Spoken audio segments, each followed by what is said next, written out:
Specially built miniature planes see important duty at the Anti-Aircraft Artillery Training Center. The little wing jobs are radio controlled and once in the skies are the closest thing to a real target.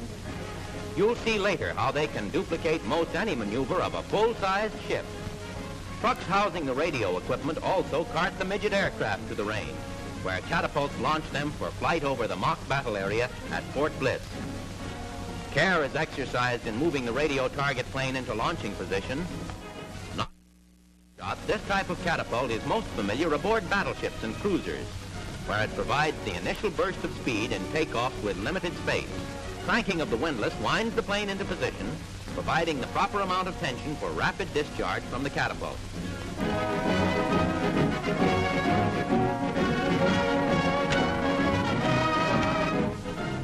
A final check to make sure the plane is secure, and then the officer assembles the radio plane control box.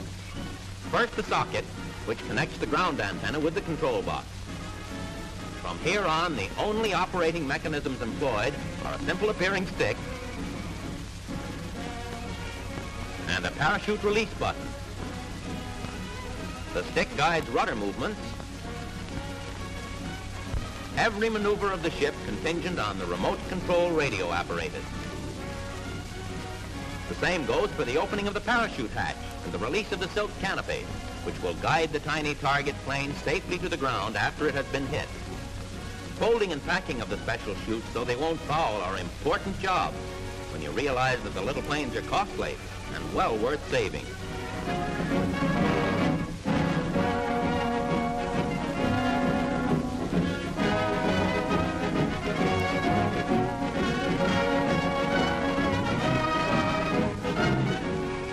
Finally, with the parachute secure to its coverboard, it is placed into position in the miniature cockpit.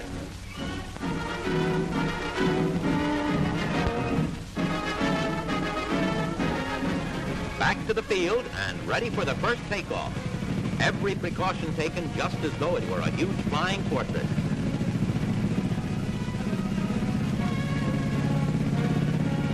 He checks the RPM of the propellers.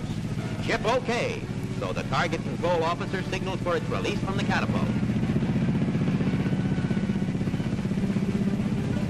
Then the radio control box sees action, guiding the aerial Lilliputian through its rising and leveling off through every bank and dive at approximately 35 miles per hour. The idea, of course, is for the plane finally to assume an altitude where it presents the target the same relative size as a real plane.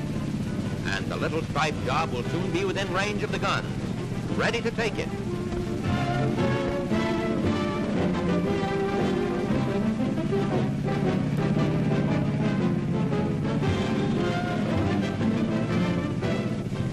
Up and down the firing line, preparation for action. They use the M5 direction. They track the target with care. Not one, but several crews of gunners receiving training through use of a single little radio-controlled target plane. This is as important training for the men of the Anti-Aircraft Artillery Training Center as the firing itself. Eyes must be keen and alert. Coordination must be perfect. The range flag is broken out. Live cartridges inserted. The target control officer guides the plane into line of the guns, and we're set. Commence firing!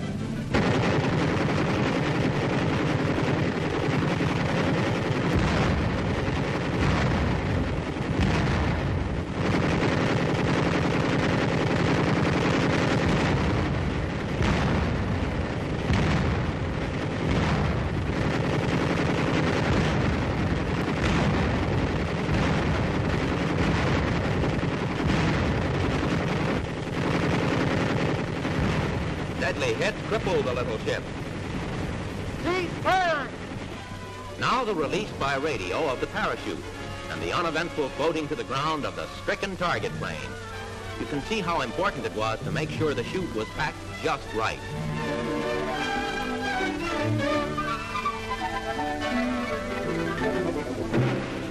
They pull in the parachute, and speed is essential, for the idea is to get the plane back into service so there'll be no tie-up in training operations at the range.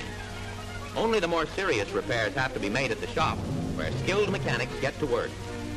Perhaps in peacetime they tinkered with miniature planes as a hobby. Today it's an important wartime job.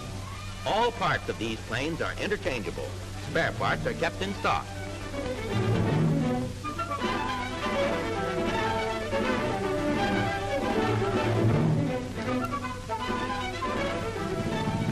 Meanwhile, another plane is taking off for a brief preliminary run while the gunners sight the target. Drama that smacks of honest-to-goodness action.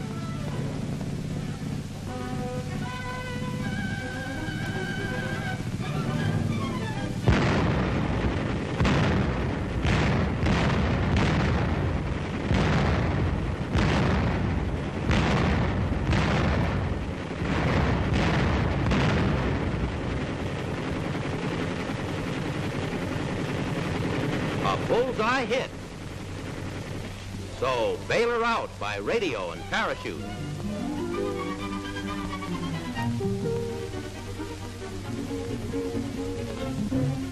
No sooner is one bullet-riddled miniature down than there's still another snapped aloft to take her place.